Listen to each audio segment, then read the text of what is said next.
দোলায় আর ভোরের মেলায় ভোরের বেলায় এলো ধরায় আমার নবী দয়াময় সারা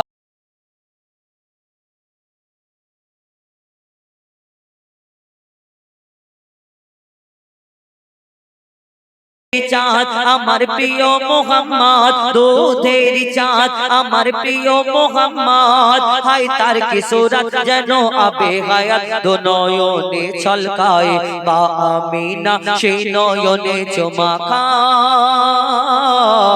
বা আমিনা সেই নয়নে চুমা খায় নূরের দোলায় আর হুরের মেলায়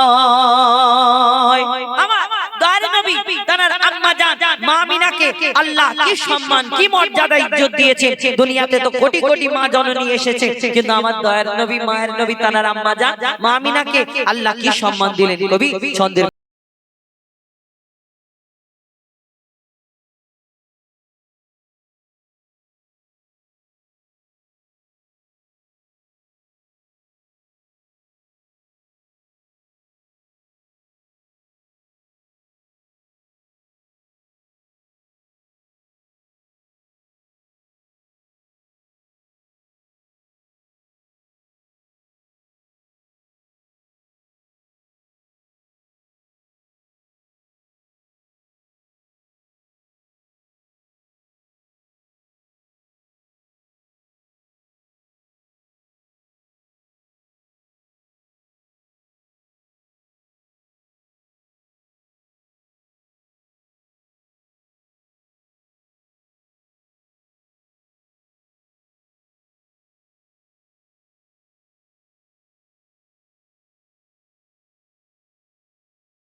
জন্ম দিলেন মা আমিনা আর দুধ পান করালেন মা হালিমা কিন্তু মা হালিমার কাছে যখন আমার দয়াল নবী বড় হয়েছিলেন আর যখন বড় হবার পরে প্রচার হলো শেষ নবী মুহাম্মদ সাল্লাল্লাহু আলাইহি ওয়াসাল্লাম মা হালিমার ঘরে লালন পালন হয়েছে মা হালিমার ঘরের আশেপাশের লোকজন এসে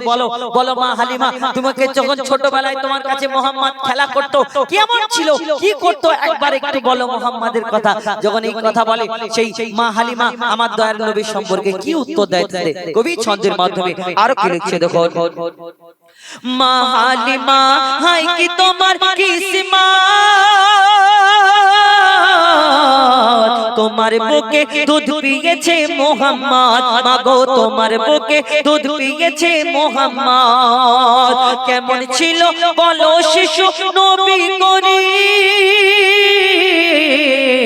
তুমি লালন পালন করতে তাকে রাত দিন মাগো লালন পালন করতে তাকে রাত দিন তখন মা হালিমা বলছে তাকে জমজমেতে ধুইয়েগা চুমে নিতাম যখন পা জমজমেতে ধুইয়েগা চুমে নিতাম যখন পা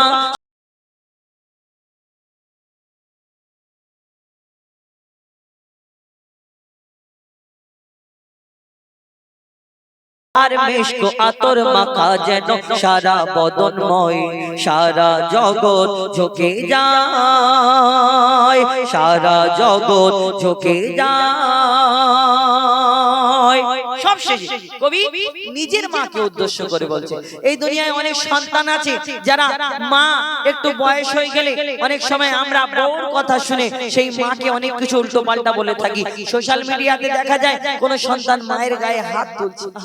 এই দুনিয়াকে তুমি এত বড় লোক হওয়ার চিন্তা সবাই থাকে দুনিয়াকে যদি 70 বার বিক্রি করা হয় জান্নাতের একটা ইটের দাম হবে না তাহলে সেই জান্নাত ওই বুড়ো মা জননীর পায়ের তলায় তুমি সেই মাকে কষ্ট দাও কেমন করে এই মা 10 মাস 10 দিন গর্ভেতে কেমন করে ধরে রাখে ওই সন্তান যদি পুরো বুঝে যেত কোনোদিন কোনো মা এই দুনিয়াতে ওই বৃদ্ধাশ্রমে থাকতো না কোনো মা এই দুনিয়াতে চোখের পানি ফেলতো না ছেলে ওই ছেলেদের জন্য কেন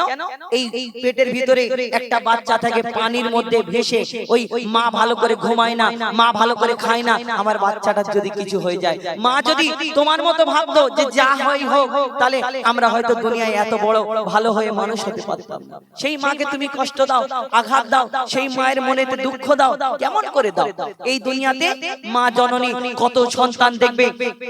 হসপিটালেতে গিয়ে খবর নিয়ে দেখবেন যে ওই হসপিটালের বেডে যখন শুয়ে অবস্থা খুব সিরিয়াস হয়ে যায়, তখন মা জননীকে যদি বলে যে তো হয় তোমার বাচ্চা বাঁচবে নালে তুমি বাঁচবে, মা হাসি মুখ হাসতে হাসতে বলে আমার বাচ্চাটা দিন দুনিয়া দেখুক, আমার যা পারে হয়ে যায়। কিন্তু একটা বাড়ির লোককে বলুন যে কি হবে, হয় বাচ্চা বাঁচবে নাই ওই তার মা বাঁচবে, তখন বাড়ির লোক